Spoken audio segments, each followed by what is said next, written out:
Assalamualaikum warahmatullahi wabarakatuh. Allahumma sholli ala Muhammad wa ala ali Muhammad. Hai guys, kembali lagi di Ubay Channel. Oke teman-teman, kali ini kami akan membahas tentang pemberkasan. Ya, satu langkah teman-teman untuk menuju apa ini teman-teman? Apa ini? Ya, ini adalah PIN Kopri teman-teman. Nanti teman-teman setelah mendapatkan SKCPNS akan terpasangkan di sini dan nama juga ada NIP-nya teman-teman ya. Dan teman-teman semangat, ini semua kami perjuangkan dan kalian juga perjuangkan demi mewujudkan impian kalian, impian kita juga impian orang tua kita, orang terdekat kita dan sebagainya. Mari kita perjuangkan teman-teman ya.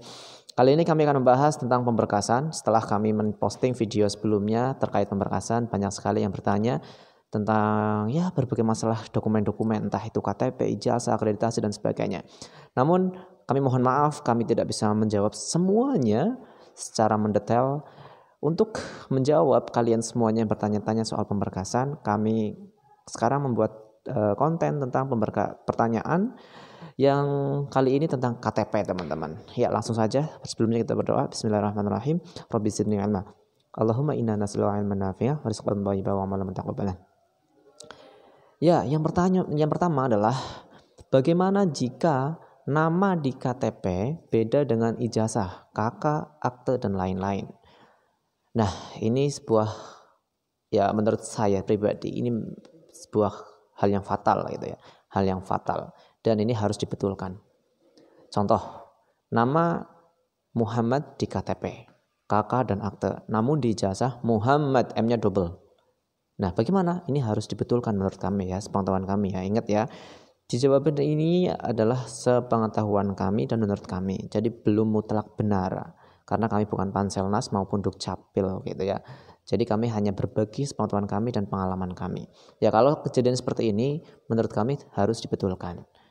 Kesalahan dalam KTP itu bisa beda huruf, spasi maupun gelar. Dan itulah yang dulu kami alami. Di nama kami di KTP, di KK itu tanpa spasi. Namun ternyata di ijazah dari SD sampai perguruan tinggi dan akta itu menggunakan spasi. Ya awalnya kami tetap mengira yang udahlah nggak usah dipikirin itu ya. Namun akhirnya kami disarankan oleh kepala desa segera diperbaiki. Ya sudah kami menurut, kami lalu perbaiki. Dan nggak lama untuk memperbaiki KTP. Kenapa? Karena dalam pengubahan dokumen itu mempunyai tingkat kesusahan dan ini dokumen yang kita perlukan dalam pemberkasan ya, yaitu ijazah. Ijazah ini adalah hal yang paling susah dalam pengubahan dokumennya. Jadi kalau teman-teman misalkan berbeda kasusnya tadi ya, kayak KTP dengan ijazah, mana yang harus dirubah? Kami sarankan yang diubah itu KTP teman-teman. Karena apa? Ijazah itu tidak mungkin seolah-olah ya, mungkin sepengetahuan kami juga ijazah itu tidak bisa dikeluarkan oleh perguruan tinggi untuk kedua kalinya. Jadi perguruan tinggi itu harus mengeluarkan ijazah cuma satu. Nah kalau ingin memperbaiki itu bukan ijazah yang dikeluarkan, tapi surat keterangan ya. Jadi untuk memperbaiki ijazah itu susah. Ya katanya sih ada urusan sampai ke tingkat provinsi dan seterusnya. Yang jelas ini susah banget ya. Yang kedua itu akte. Akte juga lumayan rumit ini karena harus ada pengadilan, harus ada saksi dan sebagainya. Juga ada buku nikah. Ya, ada KTP dan KK. Nah, kalau terjadi dalam data ini terjadi perbedaan, misalkan ijazah beda dengan KTP, maka kami sarankan yang diubah adalah KTP-nya. Nah, KTP ini lumayan mudah, teman-teman tinggal datang ke Dukcapil ya, ataupun sekarang basisnya online, teman-teman. Silakan dicari ya. Kayak selanjutnya. Jadi kesimpulannya kalau nama itu harus diubah, teman-teman ya. Entah itu karena misalkan ada misalkan Khairun ada yang pakai KH, ada yang pakai C. Ya saya sarankan biarpun beda satu huruf karena spasi, pokoknya data ini harus sama kalau soal nama ya. Nah terus yang kedua, sebelum mendaftar CPNS saya belum menikah, sekarang sudah menikah. Bagaimana status di KTP saya? Dan langkah apa yang harus saya lakukan? Oke teman-teman, sebelumnya kami ucapkan selamat ya, kalian telah menikah, telah menemukan pasangan. Karena teman-teman tahu nggak sih rasanya jomblo itu ngenes banget ya. Jomblo maksudnya adalah jomblo yang belum nikah gitu ya. Jadi nikah itu lebih indah dan berkah insya Allah. Nah ini malah kesana. Oke, terkait orang yang dulu sebelum menikah dia belum mendaftar CPNS, lalu begitu mendaftar lalu sudah menikah. Oke, jawabannya ini teman-teman. Perubahan dokumen setelah nikah itu ada 3 ya sepengetahuan kami ya. Yang pertama adalah KK, yang kedua adalah KTP, yang ketiga adalah buku nikah. Nah, jadi kami sarankan buat teman-teman yang sudah menikah segera diurus dokumen ini. Dan ini juga kebetulan kami juga mengalami gitu ya. Kami menikah di bulan Maret 2018. Nah, kami santai sekali sampai bulan September pun kami belum mengurus. Ketika kami sudah mendaftar CPNS dan kami sudah ketemu sama pemberkasan, itu baru kami tahu akibatnya gitu. Sehingga kami segera mengurus dokumen-dokumen itu. Jadi memang kalau masalah tadi soal KTP ya, status pernikahan di KTP itu tidak terlalu bermasalah teman-teman ya. Kalau misalkan teman-teman yang berubah statusnya dan belum diubah ya nggak masalah. Yang penting nama itu benar ya. Namun kami sarankan segera dirubah karena ini masih ada jangka waktu ya untuk menuju pemberkasan, teman-teman segera dirubah. Apalagi zaman sekarang tuh simple kok mengubahnya, hanya lewat handphone ya, Android, tanpa teman-teman harus ngantri-ngantri gitu ya. Ya mungkin tergantung pemerintahan kabupaten masing-masing ya.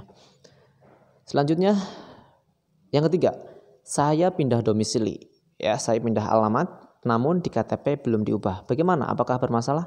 Secara singkat tidak bermasalah. Yang penting apa? Nah ini. Ya data yang harus benar-benar betul itu yang pertama adalah nama ya. Nama, nomor NIK teman-teman, jenis kelamin, tempat tanggal lahir. Nah, sedangkan yang lain, alamat, status pernikahan, pekerjaan itu bisa diubah sewaktu-waktu. Ya, bisa diubah sewaktu-waktu. Jadi, kalau misalkan teman-teman sekarang coba silakan dicek di KTP teman-teman dan disinkronkan dengan dokumen-dokumen yang lain, ya, ijazah, akte dan sebagainya. Yang paling penting itu namanya ya, namanya, jenis kelamin, tempat tanggal lahir itu harus betul-betul sinkron, semuanya sinkron. Nah, kalau yang lain alamat, status dan sebagainya, teman-teman bisa diubah setelah jadi CPNS ataupun setelah nikah. Tapi kami sarankan segera diubah sekarang karena masih ada waktu, ya, masih ada waktu seperti itu. Terus yang keempat adalah tempat lahir di KTP berbeda dengan ijazah. Ya, contoh, di KTP tempat lahirnya Kebumen, ini adalah nama kabupaten. Namun di ijazah tempat lahirnya Ponsuwarno, nama kecamatan. Ya apalagi teman-teman, apalagi di zaman dulu kita lahir gitu ya, mungkin belum terlalu dipublikasikan soal akta gitu ya, sehingga banyak sekali yang menulis tempat lahir gitu, nama desanya atau nama dusunnya gitu ya. Nah, bagaimana untuk menyikapi hal ini? Ya kembali lagi hal yang di atas. Untuk mengubah ijazah itu susah. Nah, namun mengubah KTP itu bisa dianggap mudah. Maka dari itu kami sarankan kalau tempat lahir ini kan tadi yang di sini ya, ini adalah hal yang sangat harus dibetulkan ini ya. Nah ini TTL tempat tanggal lahir ini harus betul ya. Maka dari itu kami sarankan segera diubah ya. Tapi yang diubah adalah KTP-nya, jangan ijazahnya teman-teman. Oke teman-teman, thank you very much sudah menyaksikan UB Channel dan bila ada kesalahan kami mohon maaf. Silahkan klik subscribe dan pertanyakan di kolom komentar atau kalau enggak silahkan gabung di link grup kami di kolom komentar ya. Di link deskripsi ada kami sajikan link grup untuk diskusi soal pemberkasan dan CPNS yang lainnya. Sekian dari kami, wassalamualaikum warahmatullahi wabarakatuh.